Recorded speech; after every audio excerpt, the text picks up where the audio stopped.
When a $150 rent hike pushed a single mother into homelessness, she didn't turn to the shelter system.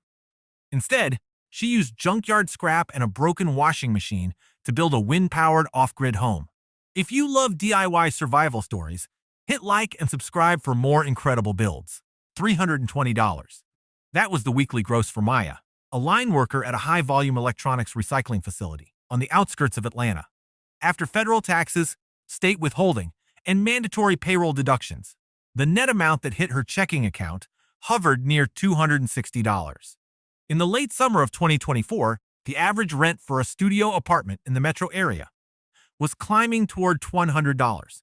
Plus utilities that swung wildly with the Georgia heat.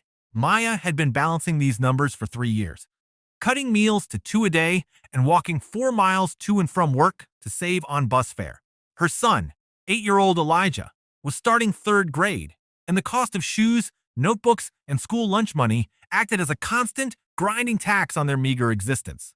The math was not simply tight. It was mathematically impossible.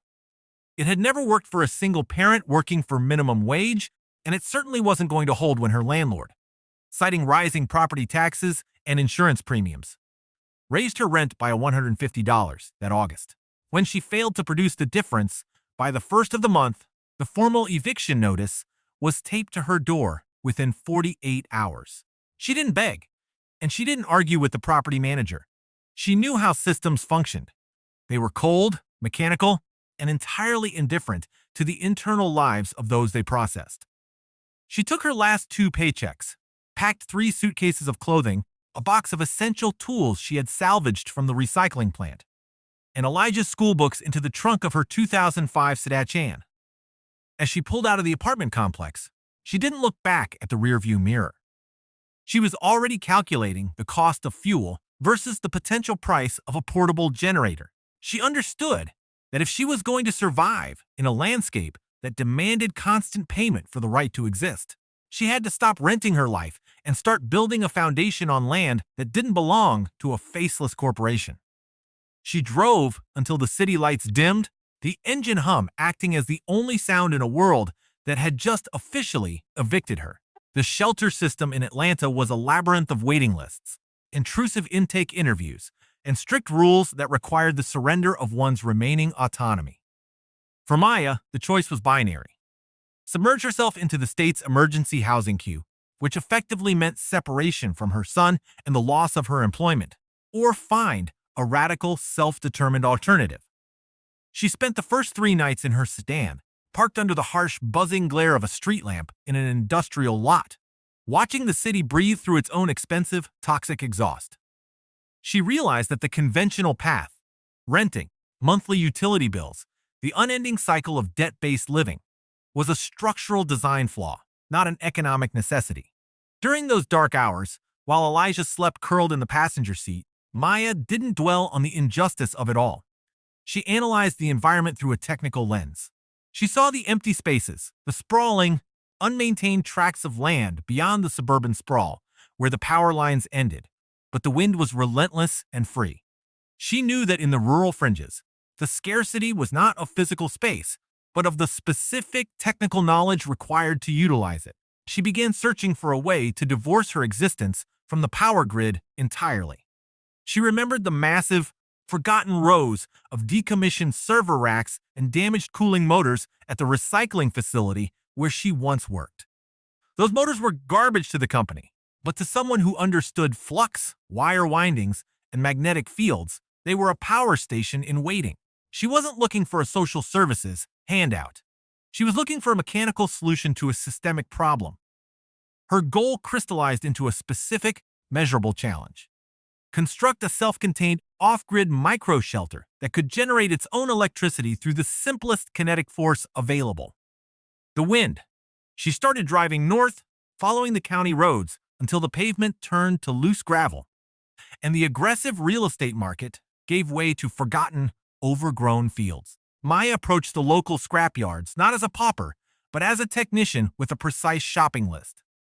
In the world of high-volume electronics recycling, she knew which components were destined for the industrial shredder and which held residual utility. She spent 3 weeks visiting salvage yards, focusing intently on appliance repair shops that were constantly discarding front-loading washing machines.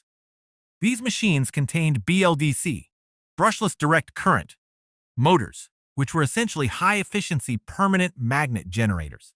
While commercial buyers ignored them because the digital control boards were fried, Maya saw the raw potential.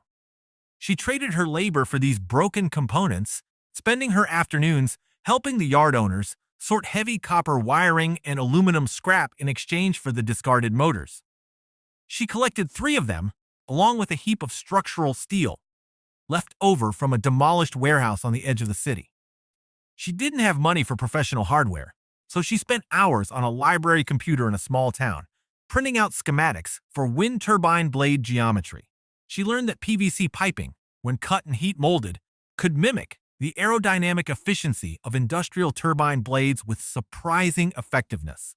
She negotiated the weekend use of a rusted farm truck from a scrapyard owner in exchange for an extra shift of labor, hauling scrap metal, discarded piping, and a pile of thick, rigid foam insulation she had pulled from a renovation dumpster at a massive construction site. People threw away the building blocks of a home because they lacked the patience to dismantle and reassemble them. Maya possessed that patience in abundance. She kept a small notebook in her glove box, sketching wiring diagrams and load calculations, ensuring that every bolt, every piece of salvaged wire, and every scrap of metal was accounted for. She wasn't just collecting trash. She was sourcing an entire ecosystem of power generation and shelter. She moved through the scrapyards with a focused intensity, eyes scanning for the specific resistance levels in wires or the structural integrity of aluminum channels. By the end of the month, she had a garage's worth of materials stashed under a tarp at the scrapyard, ready to build. Finding the land was a matter of identifying the right kind of rural neglect. She looked for property that was too small for industrial development, but too large for a singular homeowner to manage alone. She found it 8 miles outside of a quiet rural town, a 6-acre plot overtaken by invasive kudzu with an elderly owner whose children had long since moved to the city. The house on the lot was barely standing, and the county had been issuing fines for the overgrown state of the roadside frontage. Maya didn't knock on the door asking for charity. She knocked as a contractor offering a trade. She promised to clear the aggressive brush, mow the roadside, and provide monthly maintenance on the property, effectively saving the owner from the county's enforcement actions. In exchange, she asked only for the use of the far back corner of the lot, a 2-acre stretch that was well drained and caught the prevailing western winds. There was no lease, no complicated contract, and no zoning permit application. It was a handshake between 2 people who each possessed something the other needed: stability for the owner and a stable foundation for the structure. The owner was skeptical at first, peering at the borrowed truck loaded with scrap metal. But he saw in Maya the same focused, quiet resilience that he had recognized in his own generation. He gave her a key to the outdoor water spigot and pointed toward the backwoods. She had her sight. She spent the first night on the red dirt, marking the perimeter of her footprint, not with expensive string lines or markers, but with salvaged chalk ready to build.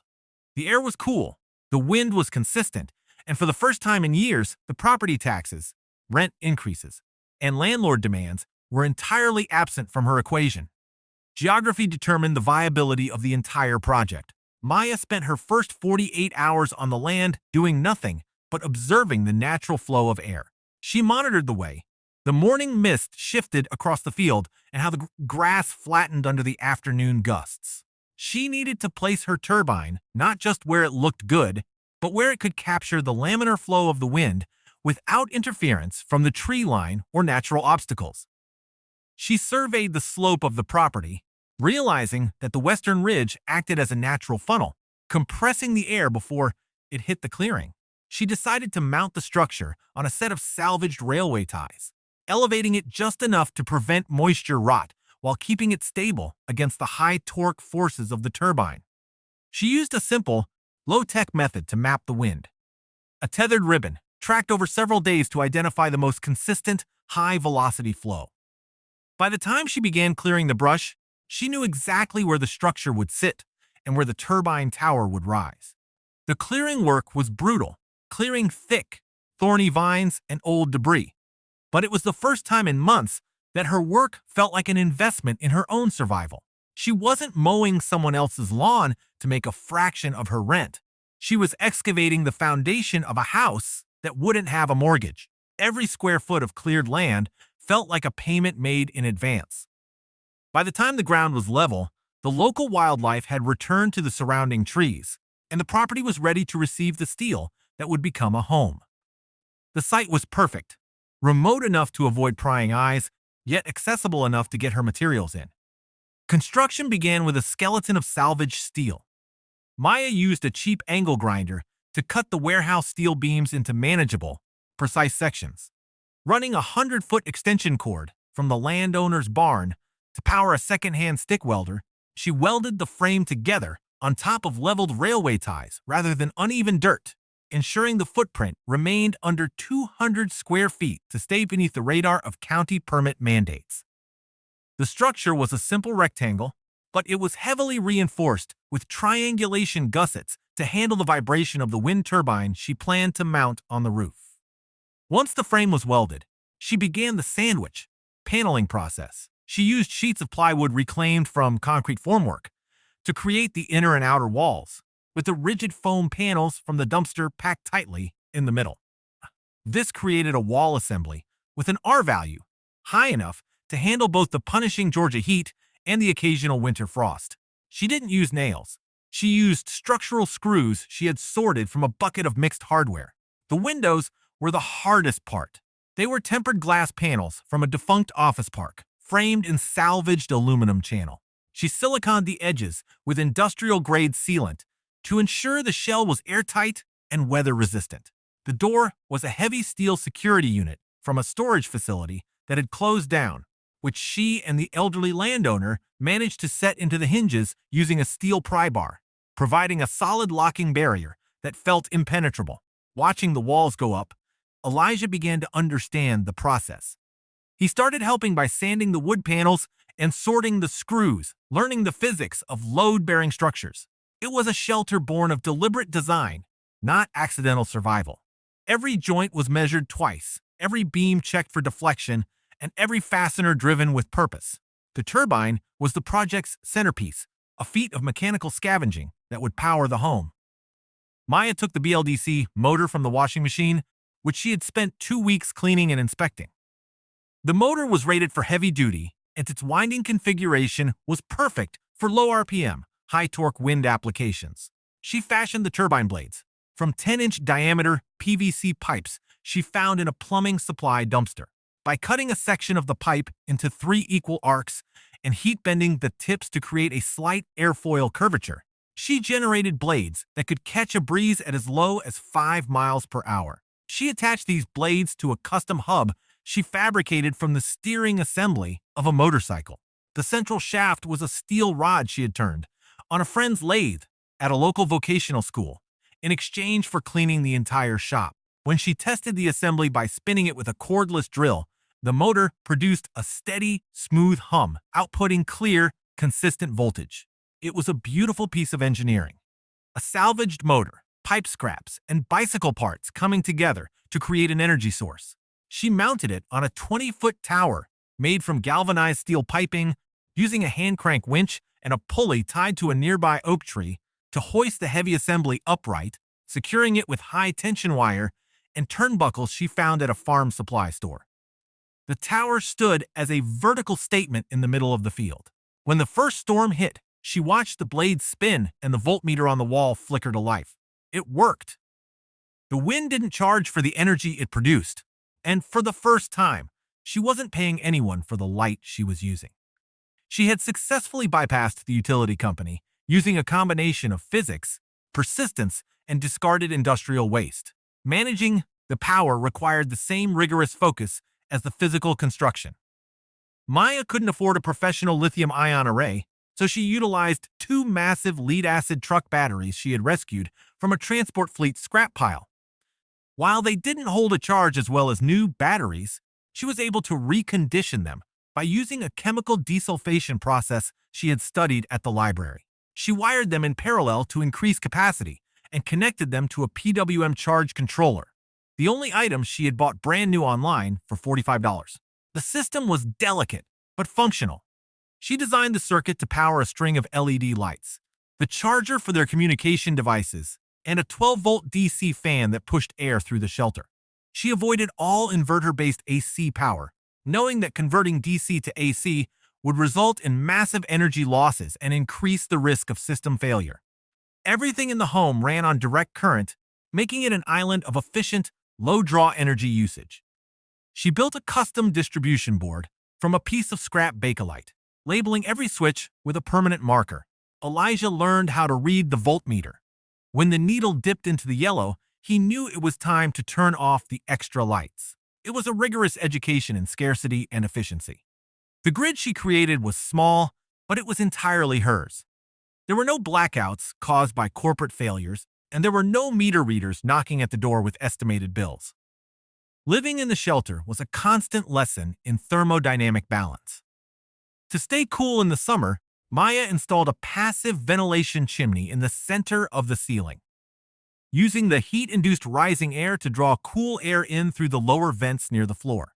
In the winter, the foam board insulation kept the internal temperature manageable with just a small, efficient propane-fueled radiant heater. She managed water by installing gutters on the roof that fed into a 275-gallon food-grade IBC tote, which she treated with a simple sediment filter and a basic bleach purification regimen.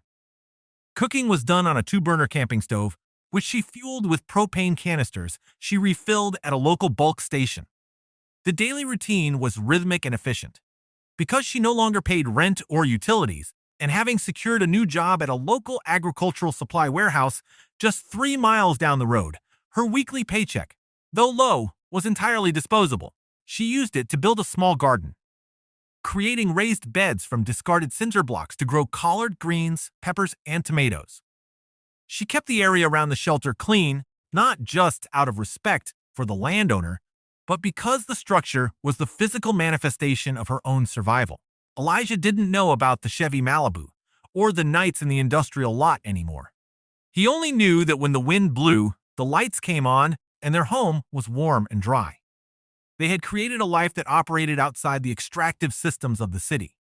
Every resource was recycled, every drop of water used twice, and every bit of waste composted back into the soil. It was a lifestyle defined by extreme resourcefulness, sustained with almost zero overhead. 4 years later, the shelter still stood on the far corner of the 6-acre lot. It had survived hurricane-force winds, brutal summer droughts, and the occasional freezing snap. Maya was no longer the desperate worker she had been in Atlanta. She had developed a quiet reputation in the county as a master of low-cost, off-grid solutions.